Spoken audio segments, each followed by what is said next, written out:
The 10 counties in Colorado experiencing persistent poverty are in the southern part of our state.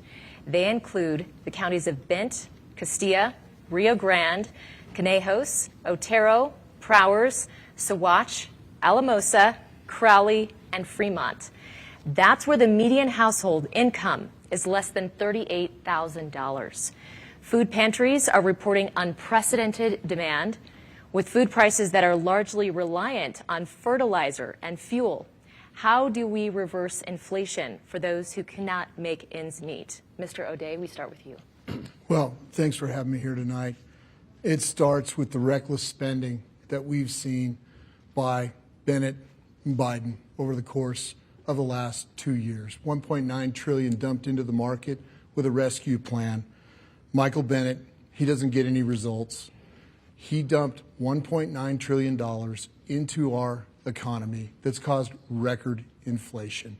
Compound that with a war on energy fully backed by Michael Bennet, Joe Biden, that's caused record inflation on gas and diesel prices, directly reflected in the fertilizer price that's caused this record inflation.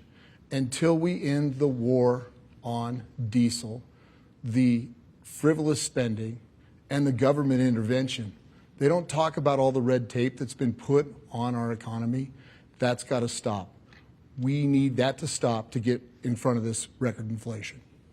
And Mr. Bennet. Thank you, Heather. The families that you're talking about in the San Luis Valley and on the eastern plains of Colorado and the counties that you listed are among the poorest, live among the poorest counties in our state. And I have been fighting very hard since the time I got to Washington to try to move away from the trickle-down economics that Joe O'Dea supports so strongly and instead try to do something for working people who have been living in an economy for 50 years, even before this inflation, where they felt like they couldn't get their families moving ahead. So my child tax credit, for example, last year would have meant that every one of those families would be receiving $450 a month right now to pay for groceries, to pay for the rent, to be able to buy school clothes for their kids.